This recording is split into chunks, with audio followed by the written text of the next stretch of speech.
You, after your phone call with President Trump, said that you did not hear enough detail to make this a peace plan. Can you just elaborate what you meant by that? Can I speak Ukrainian? No. Okay. Don't pressure on me. Okay, so yeah, we had really a long conversation with the President of the United States. Not first one and not last, I'm sure. I mean, really between us, I'm not sure that by phone we can manage all the plan, all security guarantees with all the details, because, you know, devil in details. Yes, and we know where is this devil, in what country now.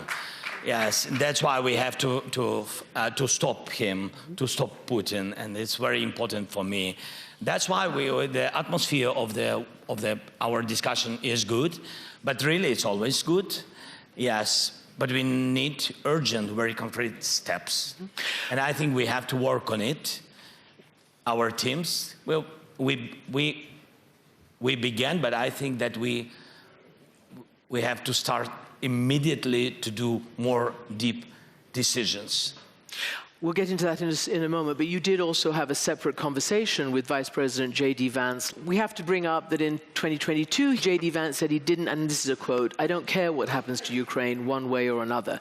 Do you feel that he's changed, that the Trump administration and the actors you're dealing with understand what's at stake?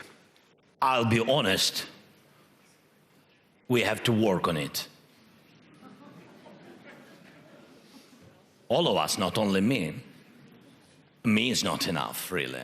I think we have to work, because I think that, you know, we together in Europe, the war is in Europe, and America is far from the invasion. And I think that we need to share more details, because to my mind, there are a lot of different voices around new American administration, and I'm not sure that all these voices on our side. That's why we have to work with these people, even with some Europeans, as I said. Yeah. If I was understandable, I don't know, yes, about Mar-a-Lago, about there, yeah. It was clear. It was clear, but I want to repeat it, yes. It's important for them to be clear. Do you want to name names while we're at it? I know names, of course.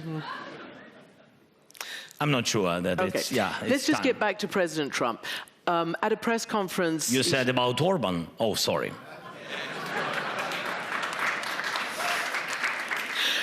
Mr. President, Trump was asked whether he trusted Putin. And he sort of basically ended up saying, "On this, I do." But he has also said that, and frankly, it's quite difficult to extract what all the different administration officials have been saying. On the one hand, potentially that, you know, maybe Ukraine had a responsibility for this war. Maybe Ukraine can't ever expect to get back. It's unrealistic, according to the Defense Secretary, its territory. Maybe Ukraine will be safe and independent. Maybe it'll be part of Russia. Do you understand what America's position is? Yes. Which is? I think, to my mind, they are preparing atmosphere for their dialogue. For their dialogue, which will be? For the dialogue between Trump and Putin. And I think this is, I mean, it's up to them, but they can discuss everything they want, but not about Ukraine without us.